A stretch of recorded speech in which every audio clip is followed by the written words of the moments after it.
Le terrain de la vie est le sang.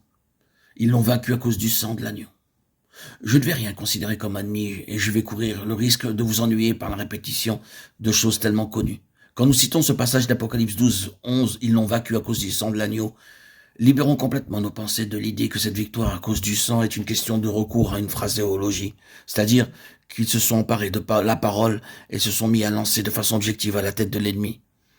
Je sais qu'il y a des moments où sur nos genoux nous devons plaider la vertu et la valeur du sang à l'encontre de l'ennemi.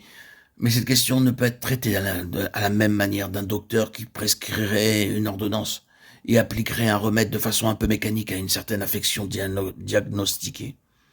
Cela ne peut être traité de cette manière. Vous devez être dans une position spirituelle, pour que le sang soit efficace quand vous faites appel à celui-ci. Vous devez être là dans la foi, dans la position où en premier lieu vous vous tenez totalement sur le terrain de sa parfaite justice par la foi. Cela signifie que toute question, tout doute, toute suggestion d'être privé de communion avec Dieu doivent être éliminées. Quoi que ce soit qui soulève le moindre doute au sujet de votre pleine communion avec Dieu vous paralysera devant l'ennemi. Vous et moi, nous devons être à même de saisir cette position devant Dieu par la foi, que tout comme Christ se trouve là, ainsi nous y sommes. Tout en sachant autant que nous le pouvons ce qui concerne la bassesse et l'iniquité de nos propres cœurs, nous devons néanmoins, toujours dans la foi, être capables de saisir cette position devant Dieu.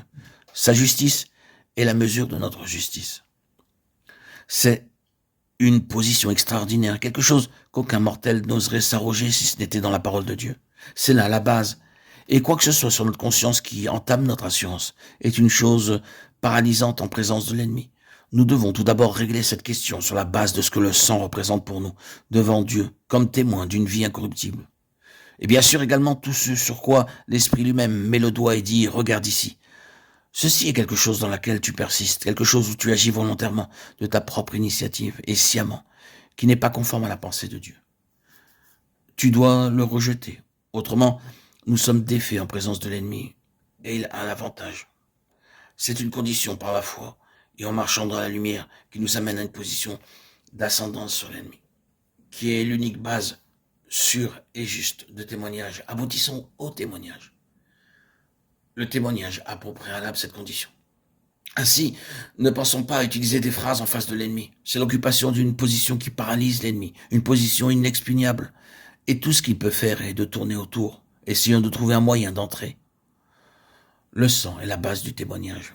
Ils l'ont vaincu à cause, et je pense que cette traduction est bien supérieure, par le sang de l'agneau. Cette traduction nous fait simplement progresser beaucoup plus loin dans la compréhension de cette chose. Ce n'est pas par l'utilisation de quelque chose de façon objective, mais à cause de quelque chose dans une réalité subjective, à cause du sang de l'agneau. Par le sang de l'agneau. Eh bien, voyez-vous, cela signifie que la croix doit être devenue une réalité. Le sang est dispensé, devient efficace par le moyen de la croix. Je veux dire que la croix doit avoir ôté tout le terrain de la mort pour que le témoignage du sang soit établi en vie. Le terrain de la mort est traité dans la croix.